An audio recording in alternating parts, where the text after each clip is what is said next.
Welcome to the Principles of Performance podcast, where we discuss how to optimize your health, fitness, and performance. Drawing on decades of experience of working as coaches, consultants, and trainers to top performers, athletes, and teams from professional sports to top universities to the U.S. military, Eric DeGatti and Mike Perry discuss topics and strategies of how to perform at your highest level and be your very best. Join us and our friends and colleagues who are leaders in the fitness and performance industry as we investigate and challenge the most popular training, nutrition, lifestyle, and recovery protocols.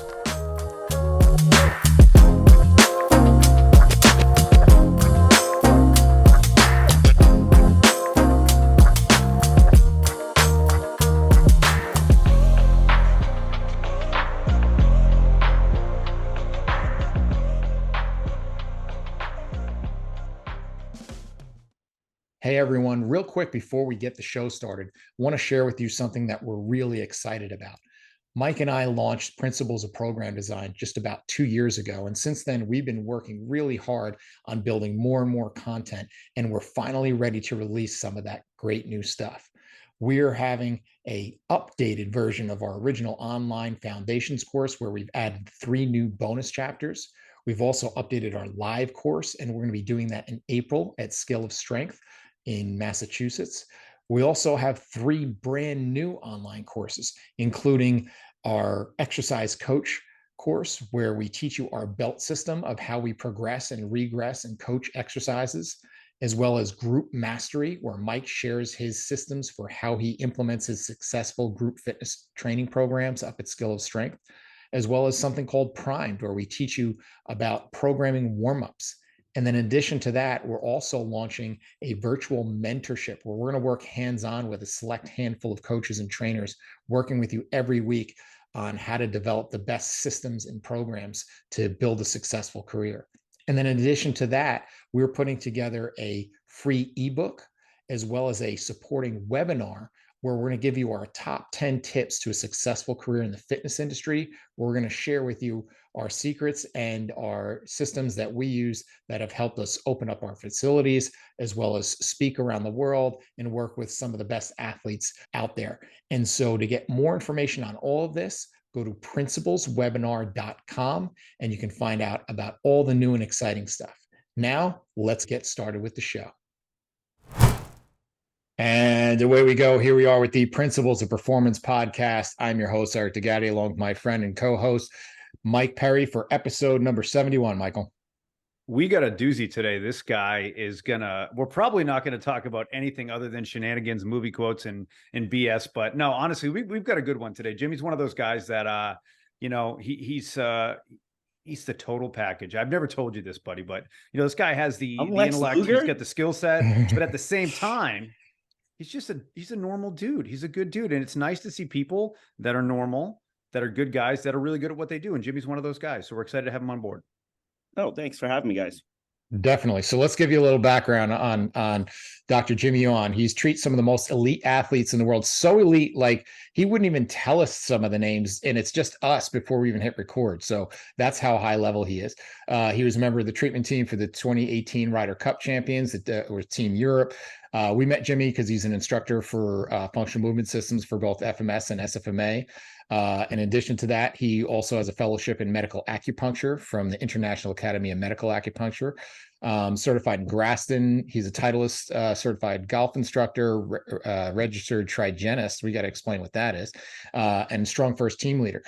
He also instructs for TPI and TRX. He's experienced in personal training and certified strength coach, but he also got his BS in psychobiology and earned his Doctor of Chiropractic degree.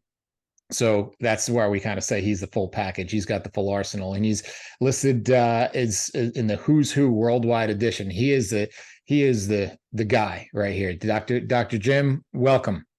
Well, thanks, guys. Definitely sound impressive, but I'm just me. Not a problem. Not a problem. Hey, we're gonna dive right in. So let's start about telling your personal story that led you down the path of chiropractic and physical rehabilitation. It was a cool white night in White Boone. No, I'm just kidding. I would probably say it wasn't any kind of miracle thing. It was you go to college, you're about junior year, you realize, holy crap, I gotta actually work for a living. And had to decide kind of there what I needed to at least start thinking about what I wanted to do. It was I know a lot of guys get into the healthcare industry, the training industry, and all that with some call it magical thing or a personal story that saved them, a loved one, etc. For me, it was more of holy cow, you got to pay the bills soon. And just it still sits there because people have asked this before. I was sitting in physics class and a guy next to me just like, hey, I'm going to chiropractic college. And I'm like, the F is that, and looked into it and spent that summer actually just kind of shadowing a bunch of different guys. And for me, it was, I knew what I didn't want to do for the rest of my life, but I didn't know what I wanted to do. And so I shadowed a couple guys, and they were different styled guys, some guys with multi-level practices, some guys with just a simple home practice and stuff. And it seemed like it was a lifestyle that I think I could do. And it wasn't very specific in the sense of you had to be this way. You had to be a certain way. They were all different guys. They had their personalities. They had different populaces they worked with.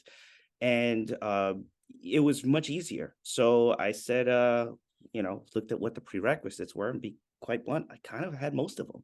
So I said, all right, let's give it a go. And that's kind of how it really started. So you're leaving out a part though. You tell a story. I know we've talked together about you wake up a morning and your arm doesn't move. You left that part out, Jim. Tell us about that whole story. So, leading down a path. So fast forward a few years, and at the time I was very, very, what you call medical centric, call it. I was trained in a lot of different techniques, was an instructor in a lot of different things. And just randomly one day, just couldn't lift my arm up, my left arm. And literally it would take me, it was like a 1 RM max to go turn off the alarm clock. Because it was painful. It was like I had to literally pump myself off to turn off the alarm clock. And I was getting treated by some of the gifted practitioners and a lot of great medical guys. And it wasn't really that they did anything wrong. It just really wasn't a traditional medical solution for what would happen. And at the time, a lot of times we don't realize it. Timing is everything. And I started to kind of just dive into learning about the functional movement screen and the SFMA. And at the time, back they still have the Secret of series. Remember the Secret of series there? And I was watching it, and they saw kettlebells, and really, it all merged at the same time. I was fortunate enough to be, I think all of us were very at its genesis. We kind of saw some of the pieces of it all, very rudimentary in its kind of systemization, but you can kind of see the system forming. And I just started reading about it, and point blank, I just thought the kettlebells looked cool. It was just like, hey, it just looked cool. And as I started to delve into this world of this kind of gray area between traditional medical solutions and almost what we call traditional training solutions that we used to use, and they kind of merged together, that's kind of how I dove into more of the training aspect of things and more of the, I guess you call it corrective exercise, but it was just correct exercise for what I needed to do. Yeah, so we can go down that rabbit hole a little bit later, but let's talk about how you work with rich and famous people. So this whole concept of a concierge physical therapist or concierge doctors is relatively new in terms of being in the common lexicon of what we do. It's not completely new. I mean, there's a great book talks about JFK's secret doctor and how he had somebody would come and treat his back pain. But talk about how that's become a thing in for the people who are unfamiliar, and how prevalent is that amongst high level athletes and celebrities to have someone like yourself? I would say that it's way more prevalent than we think. It's out there. And I think part of it is it didn't start off that way for me. Same thing, worked a busy practice. Just it was time for me to move on. I'm just going to leave it at that. And when it's time to move on, I mean, I didn't have like this business plan to do all this stuff. Again, really a convergence of everything. Just started it, getting into the kettlebell world, got certified, got the FMS t-shirt. Every one of us walked around with, at the time, Patagonia pants or whatever it was, and just kind of had the look. And it just happened to be that I wanted to spend more time with people. That was it. I wanted to spend more time with people, and I kind of wanted to do it my way, and as my practice evolved, these opportunities kind of came more like just by coincidence, just by happenstance. And as I was evolving with it, colleagues of mine were evolving with the whole concierge concept, and it just kind of evolved that way. And it's very prevalent because fast forward to right about now, you've got a lot of people who HIPAA guidelines prevent me from talking, which is a good thing for some of these folks, because if you're dealing with contracts and stuff, I'm not allowed to say anything. I'm really not. And so whether a person's seeing me for an ankle, a knee, or whatever it may be, I really can't say anything, and it protects them a little bit more. So concierge from an athlete standpoint is actually good. Also, you think of the concept of a concierge. The goal is to, if we I know I'm not like Mike Perry here, who stays only at 5-star resorts. Okay, I've stayed in like 1 or 2. But when you look at the concierge of a 5-star resort, what do they have at their disposal? Everything. They're busy doing everything and anything to make your experience as a guest smoother. And that's similar to what we do in concierge medicine right now. I'm doing anything and everything I can to make if you want to call it the patient, the client, whatever hat you want to put them on, their experience in life smoother, whether it be looking at red light therapy devices, whether it's anything and everything to help that one person have, and maybe they don't need it. We have a lot of things in our lives that happen in the background that make our life smoother that we don't even know that are done for us, right? But it makes us feel the experience better. It makes us enrich the healthcare better, and also helps us get different insights. You totally nailed that on the head too. When we teach courses, Perry drops me off at the Red Roof while he goes up to the Four Seasons. Yeah, 100%. Listen to you guys. Wow. I mean, we've all slept under the stairs in Virginia. So we've all been there and had our options. That's just haze. What's that? The hazing? Yeah, that's that's what you have to do to the younger instructors. We all get hazed at we learned, but we get hazed. No, just kidding. All right, Eric, anything else you want to hit before we move on? No, you got the next one, man. All right. So let me ask you this. So do you think the reason why someone seeks out this level of care is, because they can't find it locally, or because maybe it's because you provide something that is so different and unique that they can't find it elsewhere? Or could it be a combination of both? I think it's a combination of a lot of different factors. One thing that's underrated is that I get along with my guys. And because I get along with my guys, they're willing to share things a lot more that even they don't think is significant in their care. So something like the hobbies they do, their family vacations, what happened when they did this. And we work as a team. And really, I think that we'd love to say so, like, very linearly, here's the check boxes if you want to do this, this, and this, and this. But it really is, it's a relationship. And because they're able to share different things, I could see different aspects of their life and interject what's going on with my life. What am I interested in? Why am I using this technique? Because I'm just new in it. I'm getting better at it. I'm sharing my vulnerabilities to them as a clinician, and they understand where I'm going. And they also are very forgiving of me than a normal guy who just has a checkbox, because they know that in my ultimate thing is I'm trying to do the right thing for them. So I think that there's definitely, sometimes they can't find it, but I think they can't find a person they really feel like is part of their team. Now, is part of that a trust factor too, because of their status, you think? You'd be surprised. I don't think it's as big as you think. I don't think it's a trust status. It's really just we fit well. It's like you guys, there's different podcasts and different partners and working at, but you guys work well. Does that make sense? And things that you don't even realize you're doing, you're trusting each other to, hey, I don't need to ask you about that. I know you got this, that type of thing. So for me, it's really because I'm able to spend the time and work under how I want to work, I attract the people who want to work with what I work.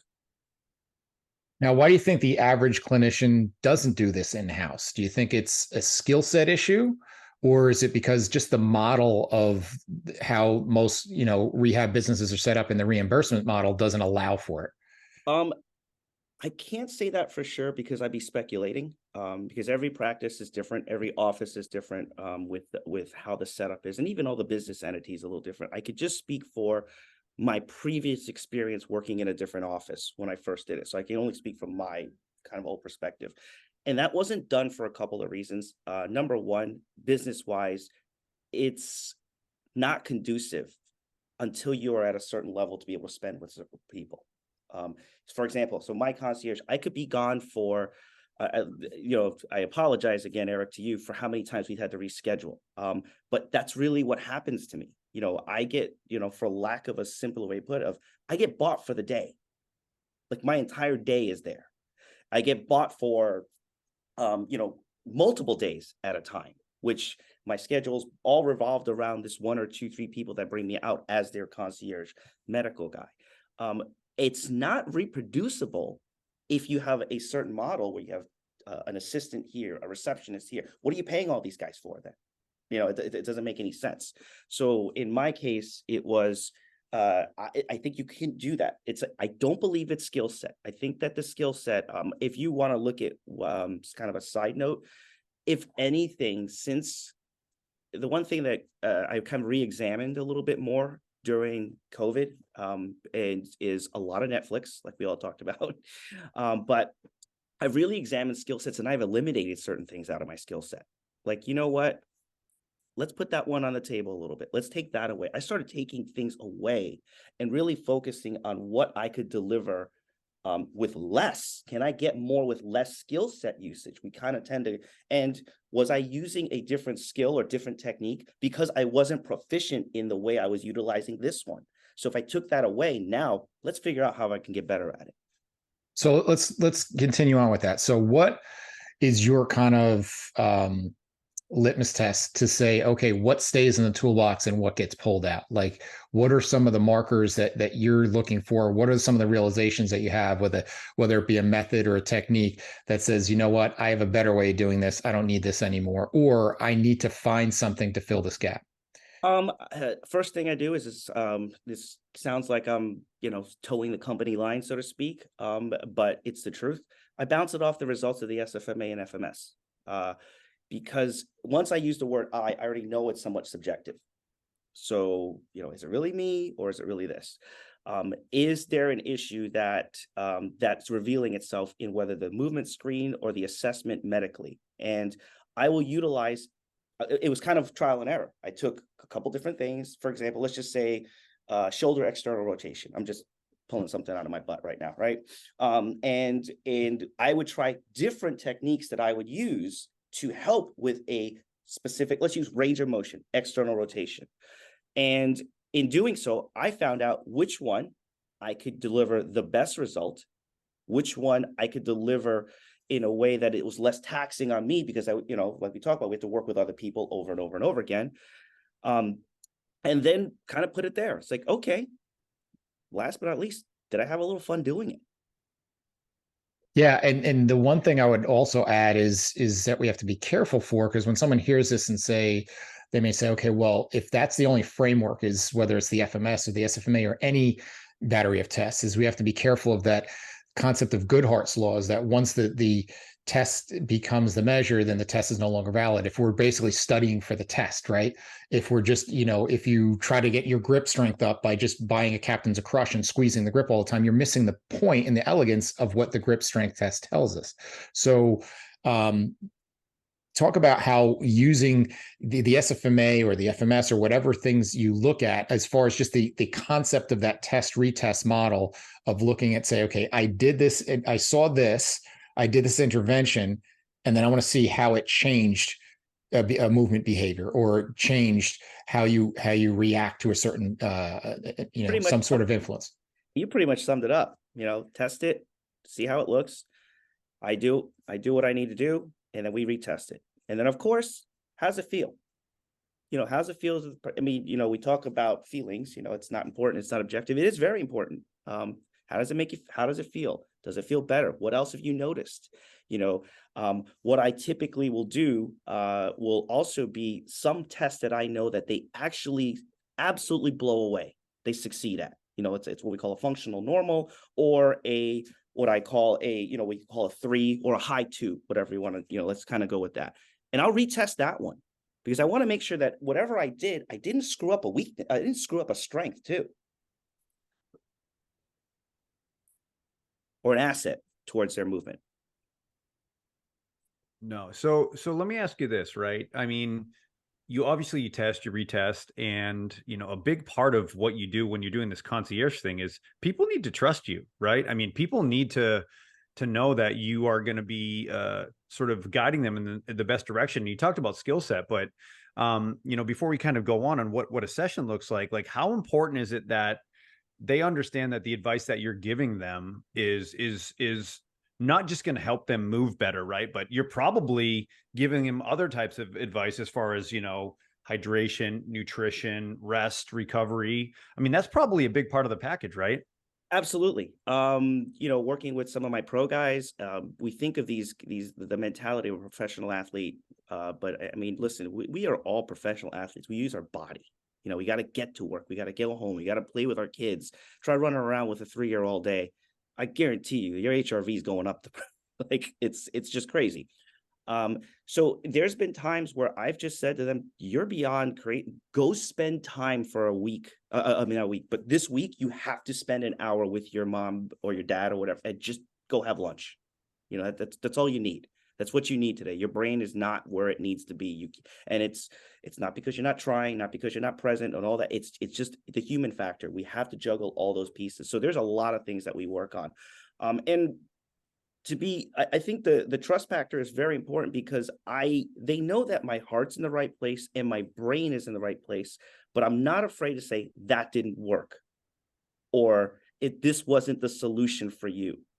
And it's what I think works, what most people work, but it didn't work for you. And also, maybe it didn't work for you today. We've gone back. I've utilized some things in the past where I'm like, it's crap, it's not going to work. And then it didn't work. And then a month later or 2 months later, the situation dictated that, hey, this is what I have to do to get a good response. Gotcha. So, all right. So moving on to like what a visit looks like. What does a typical visit look like when you're working with your athletes? And I imagine, depending on the scenario, sometimes you have a training room, sometimes you have a hotel room, sometimes you have a lobby, sometimes you have a tour trail. Like what does it look like? It depends. If we're at my clinic, I have kind of the home court advantage. I just call it that. It's a home court advantage where I have all the tools that I typically need, have even the space, and the setup to do what I need to do. So simple. Hey, what's going on? How's life? Really, I mean, I typically don't talk about the person's thing that they're seeing me for, or thing that they want to try to address. It's more of like, how's life? What's going on? Gives me a kind of an insight as to how their day's going. Kind of psychologically gives me an understanding, because loved one passes away. I shouldn't be that pumped up for you. It's kind of annoying.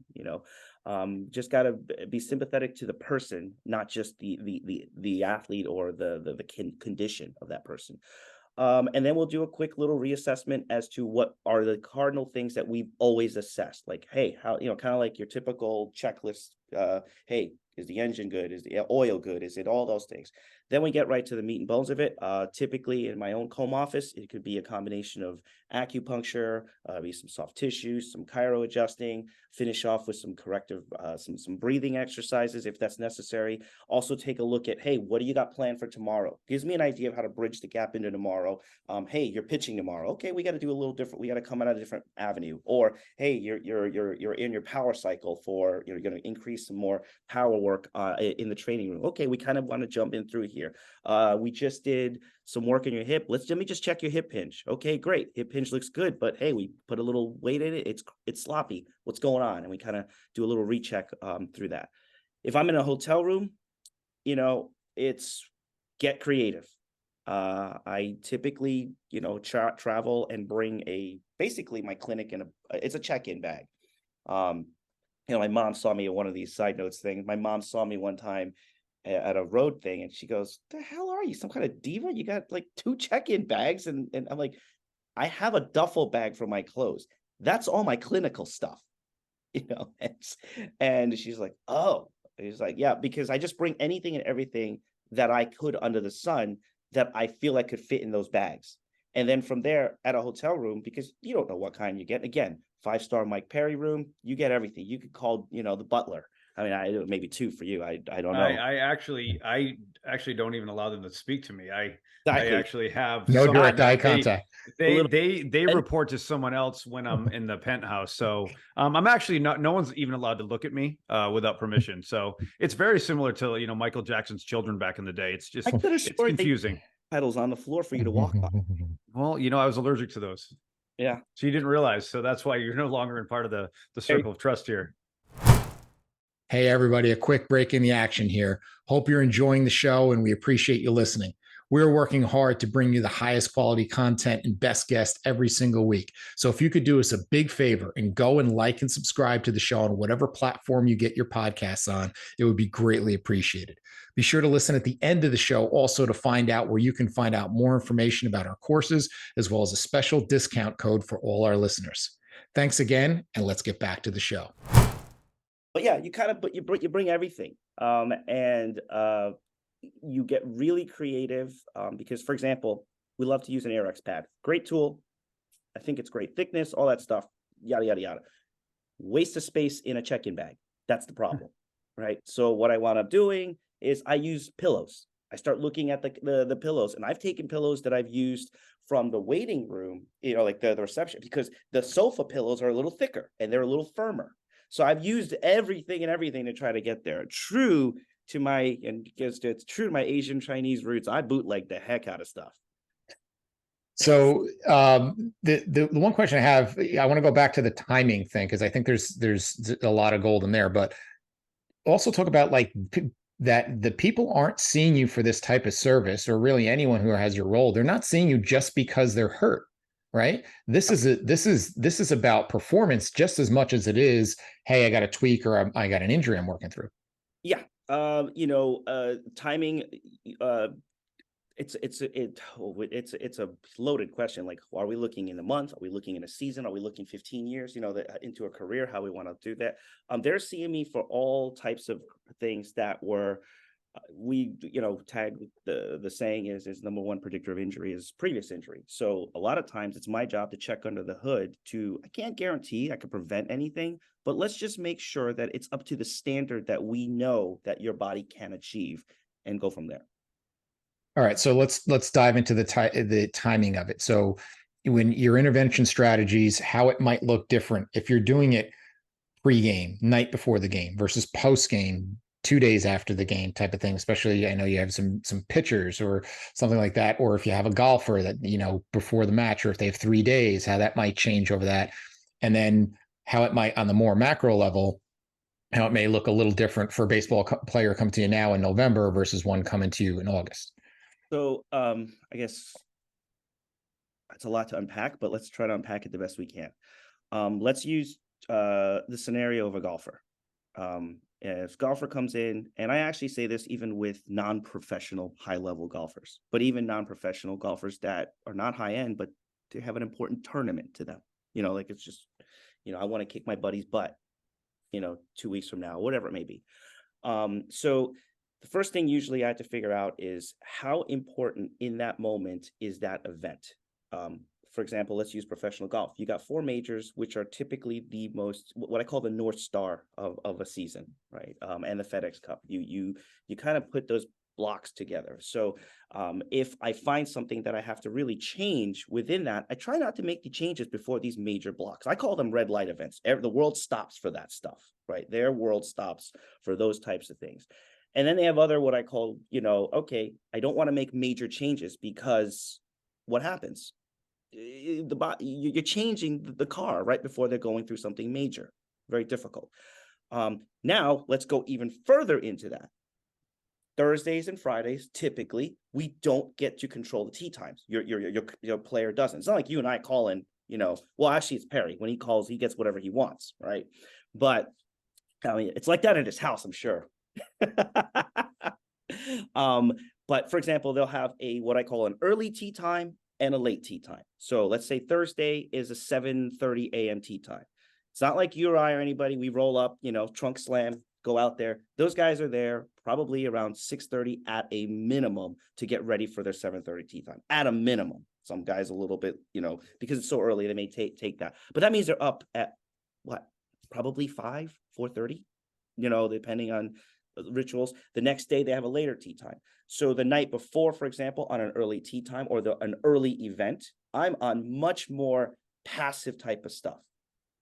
Much more, you sit down, do your thing. I know you're going to be a little groggy in the morning. So let's just do more passive stuff. Let's get you to bed. The biggest thing that they would have as a weapon is getting a good night's rest, not what I do. So after the round, we know you have a late tee time. You're a little sore anyway. I could be a little bit more aggressive with you. I can, kind of dial up my intensity on how I work with you, my soft tissue, areas that are a little bit, I don't have to worry about some soreness because you're probably going to be sore anyway, a little bit. Get the hydration right. Make sure you check in with your fam, do all your media, blah, blah, blah, blah, blah. And then take a look at you the next morning and just do some touch-ups. During the events, I'm not doing a ton unless it's a holy crap medical issue. And for example, athletes sometimes have to basically play for another contract while they're playing. And it was one of those events that they were in the playoffs. And it was like, we got to make sure you play this game somehow. Because if we, and I was like, so you're not going to like me. This is, you're going to feel sore as heck. But if we don't, you're not playing. So does that make sense? We kind of have to look into that situation too. Baseball, when I land, if it's a pitcher specifically, first question I always ask is, when are you pitching? Because that day that they're pitching, and you guys have been in this world, when an athlete on game day, they're a different psychology than all the other days, and no matter how veteran they are, you don't become a veteran for not wanting to win. It's just what you do. They've been winners their whole lives. That's what they're used to. That's why they're there, right? And so that morning it's very, very abbreviated with me. I keep things pretty level. After they pitch, I can go as deep as I want, whether it be acupuncture needles, with the intensity of how I work. You're going to be sore no matter what we do anyway. It doesn't matter, right? Another question, as I've learned also, is with baseball guys, specifically pitchers, it's, when's your bullpen? That's their dry run. Before, it's usually 2 days or 3 days before their actual pitching day. So, all right, and this is a starting pitcher. Again, now we got to look at reliever, closer, et cetera, but a starting pitcher. All right, when's your bullpen day? Got it. Your dry run, I probably don't want to get you too sore too, because confidence-wise, I can't shake you either. Kind of how it works.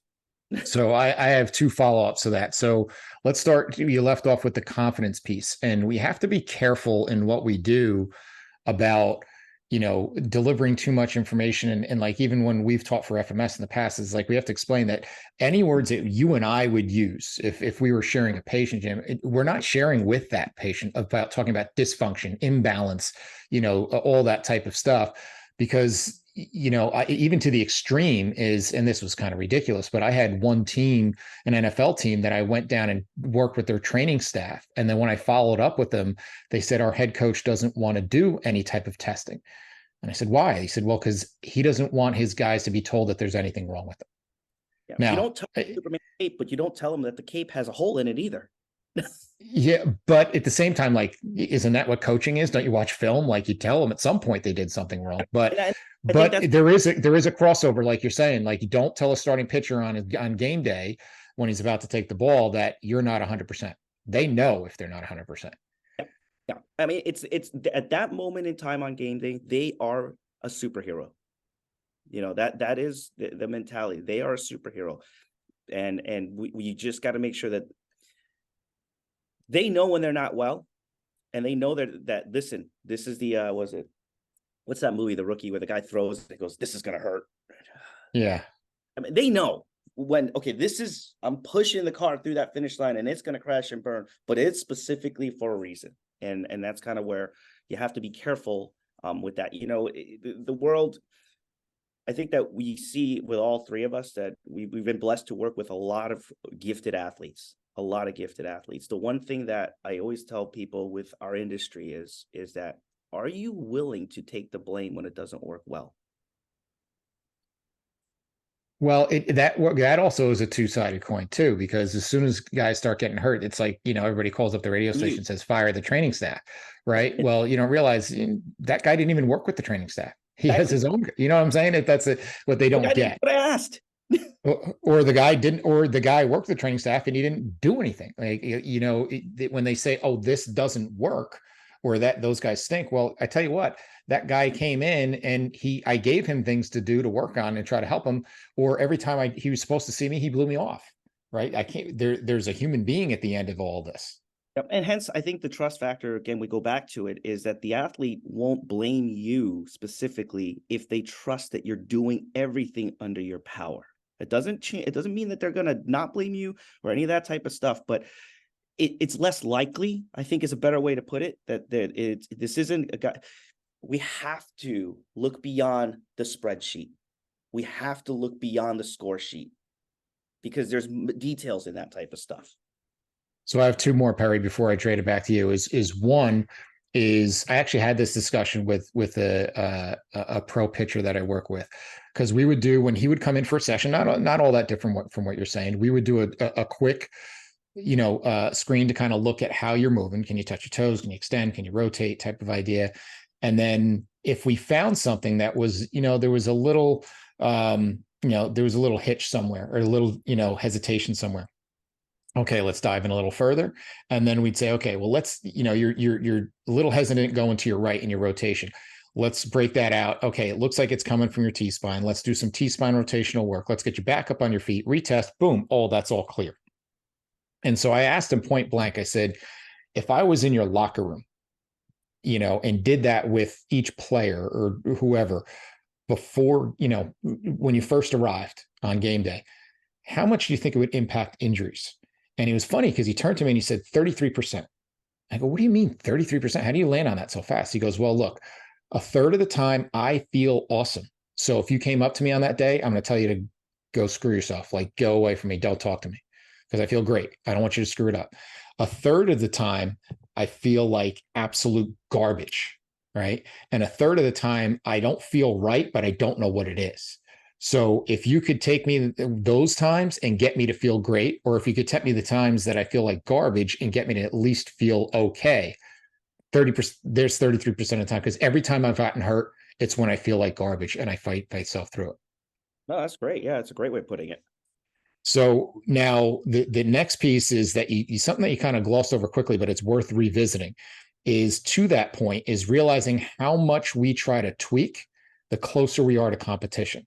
When we all start off, right, everybody gets asked, especially if you work with, say, golfers, you get asked, oh, could you come and do a warm-up stretch, or can you come and adjust people before the big tournament, before the big member guest tournament, and set up a tent, this weekend.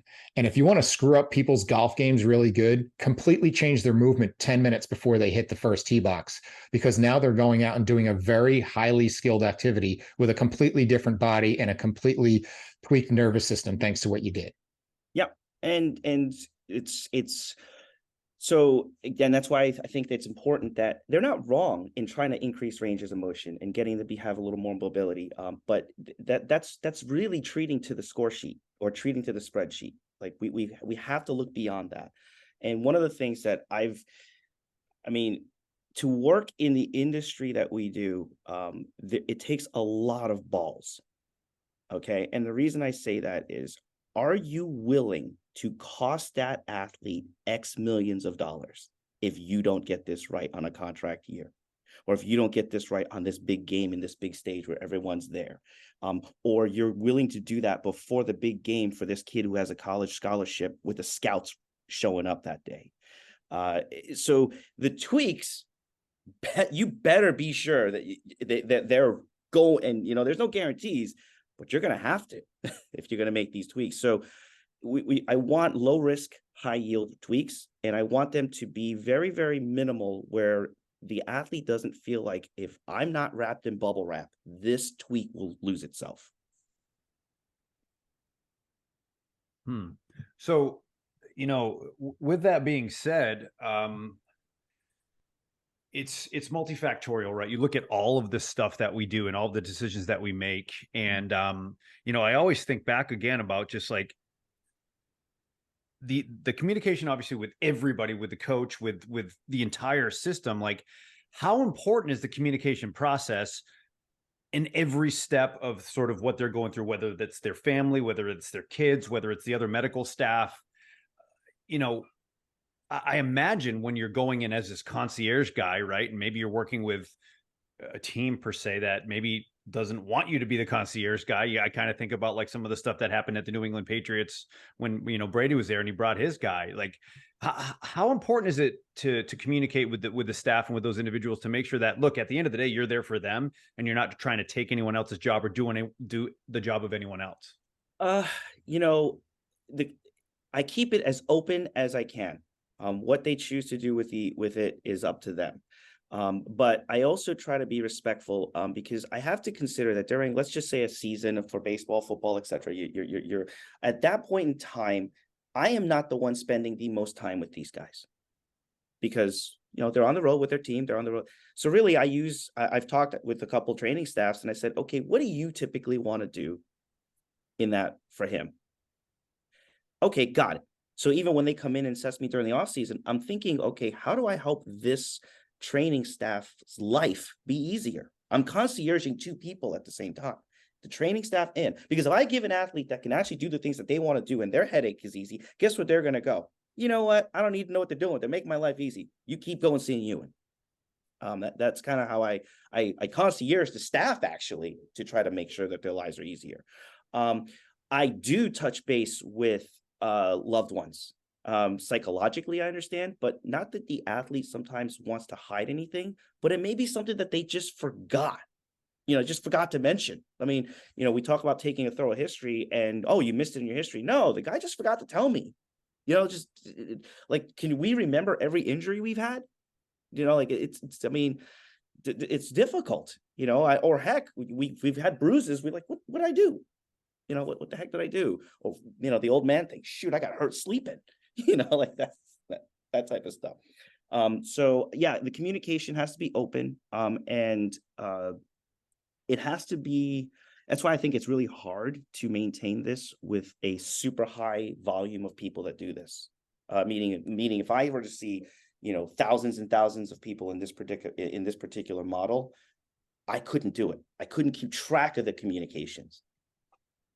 So in terms of how you go about things philosophically, I'm sure it's very similar to Mike and I, in that a lot of it is not so much about the thing you're doing, whether it's a kettlebell drill or a manipulation or a Graston, scraping, but there's just as much, if not more, about education and getting them to learn how to self-manage. Yeah. Right. So and how much of that do they embrace, to say that it's ultimately your body that's going to do this. So I want you to, if I really do my job, I almost become obsolete to a certain extent, because you understand how your body ticks, what makes it right, what makes it wrong. Yeah. Work yourself into being a better teammate and work yourself out of a job.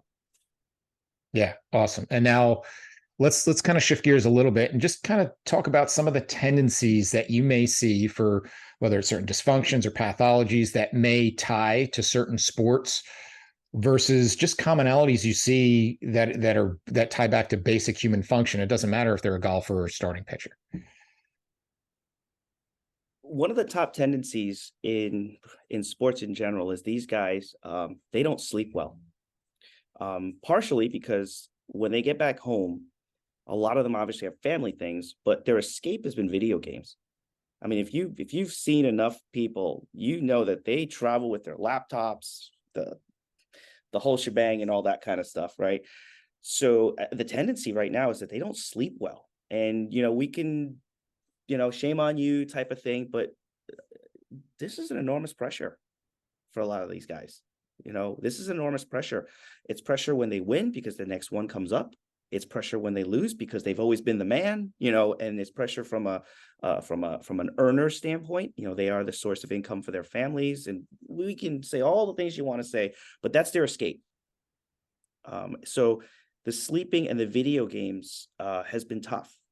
That's the biggest tendency that I'm seeing is how they're trying to actually turn the off switch on. That's the biggest pathology I've got, because we know there's compounding interest with this stuff, right? We can all do it. Well, maybe not us anymore, but we've all done it when we were younger. 3 hours of sleep, wake up, next day's a game, just play. What are you talking about, right? But as time goes on, try to do that throughout the season. It's really difficult. And then their travel schedule. So they fly in late at night, or if they fly in during the day, it's 3-hour time difference. We don't think anything of it. Boo-hoo. But then they're on again, the road again. They're on the road again, and they're on the road again. Now they're also trying to get their video games in. They're all trying to get a little bit of the escape. So it winds up really what the biggest tendency is right now is the recovery time or the restorative time is just robbed. And that unfortunately can't get undone all the time with reactive measures, maybe in the short term, but like that ice bath isn't going to give you an extra 4 hours of sleep. It may get you to feel good enough to get through, throwing two innings of relief, but ultimately, that bill's coming and you're going to have to pay it. Yeah, with interest. That's the biggest thing. It's compounding. And then all of a sudden now you're stressed about tracking your stress. Yeah. And then and then each personality handles that differently. Yep. In terms of like, now you have wearables, and when clients ask me about, well, would this be a good thing or this be a bad thing?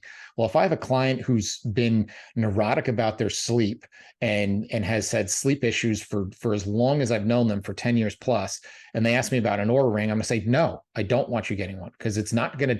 What do you need? You need the ring to tell you sleep like shit? You've been telling me that for 10 years. I don't need the ring to tell me that. And if anything, you're gonna get more wrapped up in the ring.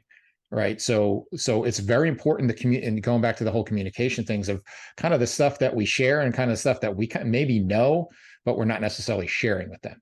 Yeah. I mean, it happens for us. Think about when we have consecutive road assignments of teaching. Your first one, you could pull off the adrenaline between the flights running late, hotel screwing up your check-in. I'm not making any scenario that even any traveling business person goes through, right? And all of a sudden your key didn't work. You got to go back downstairs and whatever it may be, all that kind of stuff. You can pull it off. You can for that first day of the seminar, for the first day of the workshop, the first day of the work meeting. But keep it going towards the end of that year. It's just brutal. Yeah, but I power through it. I'm a professional, Jimmy. It's true. It's true. But I've seen physiology and neurology do not apply to Eric Degatti. It's like I go full like cyborg. A suggestion. They're a suggestion. They're not real. Yeah. That polo goes on. It's like when Stallone would turn his hat backwards when he goes over the top. Yeah, yeah. I turn into a cyborg come that weekend in that ballroom. I'm locked in. I would say that is the biggest thing that, from a tendency standpoint, in today's modern world across the board, it is tough. It is really, really tough. Sleep, it's a biggie, man. I mean, that's it. Yeah. Anyways, we could keep going on that, but. So, Mr. Perry, any last questions for our good doctor friend here? No, we covered a lot. Thanks for coming on, buddy. It's good to see you. Oh, thanks for having me, guys. So talk to us. Tell us what's kind of new on the horizon, other than the top secret people that you can't tell us about that you work with. Do you have anything new and exciting you're working on? You guys kind of segued it in a weird roundabout way. Dr. Mark Chang and I, who are really good friends, we are working currently on teaching traditional Tai Chi to the masses in a way that is much more accessible and peeling back the layers. It's a project that we've been working on under the umbrella of our K3 combat movement systems. And it started, he's a martial artist. I'm a martial crayonist. I mean, I call it like crayons, right? And this last 2 years or so has been very difficult for me personally to train, to do the things that I need to do that I want to do for my body, but also to train. So a few years back, I got my second degree black belt in Taekwondo, and to get further and further and further, you clearly have to dedicate a little bit more time, but also have more training partners. And my lifestyle wouldn't be congruent to that from the adulting standpoint, making money, etc. And so I had to try to figure out a way to at least do something for my body on the road. I mean, Eric, you know, like you've called me and like, dude, I'm on the road for 5 days. Okay, you back yet? No, I'm on a road for another 7. And I'd be in a room, a hotel with no gym, or just in the player's house, and very, very inaccessible types of things. So I started investigating that, because you kind of read all the stuff about, you know, oh, it's good for your body, it's good restorative, meditative, all the stuff that like you could Google it forever. So I started diving deep into that world, and probably, I'm gonna say 8 months into it, you know, talked to Chang about it. I'm like, dude, what the F? I'm maintaining the same body weight. I'm moving actually better than I've ever moved before. And at the same time, like every once in a while, I'll dabble into sparring just because I would have the time to get into the I'm like, I'm actually doing just as well, if not better. Because I'm probably not as tired or injured, but what's up? And we kind of dive into it. So we're working on delivering that in the very, very near future. Oh, I can't wait for that. I don't know the slightest about Tai Chi, other than when I opened my first facility and we started offering classes, I knew that there was something there to it. And it was really, really difficult to find an instructor who knew what they were doing. And once I found one, you know, we brought it in, we had it once a week, and I made sure that I cleared my schedule to get in that class, because there's so much awareness, tying of the breath, understanding posture and relationships. Like there is so much elegance in there. But unfortunately, it's something that we don't necessarily have as a cool, you know, fitness type thing. But I think it's a very, very powerful adjunct to any fitness, wellness, rehab, performance program. Yeah, it was totally self-serving. And you know, it was more of like we have to forgive ourselves for being human. And I don't believe any of us would trade training for an hour with spending 10 more minutes with our loved ones. And because we're so busy and pulling left and right, and I do know there's times we have to do this. I understand there's that part of it, but I had to say, okay, I'm a wuss, I suck, what the hell? Wake up at 6, wake up at 5, do your thing, etc. And it was just really difficult for me. So I had to figure out, okay, but I don't have any like specific science journals off the top of my head, but everyone knows the benefits of it. It's been well documented. So I said, let's figure out what I can do. And that's kind of, I just made some lemonade out of it. Awesome. Fantastic stuff. Well, can't thank you enough, Jimmy. Always great seeing you, buddy. Great seeing you guys. Thank you. Awesome. And thank you for listening. And this has been the Principles of Performance podcast. Thank you for listening to the Principles of Performance podcast. If you've enjoyed our content, please like and share on your social media outlets, as well as subscribe and give us a review on YouTube, Apple Podcasts, or whatever your preferred platform is to listen to. For more information on the Principles of Program Design courses and workshops, visit us at www.principlesofprogramdesign.com and follow us on all of the social media channels where we post new content every day. To save 10% on any PPD courses, enter the discount code PRINCIPLESPODCAST10 at checkout. If you have any questions we can answer or suggestions for the show, you can email us at info@principlesofprogramdesign.com or message us on social media. Thank you again for your support.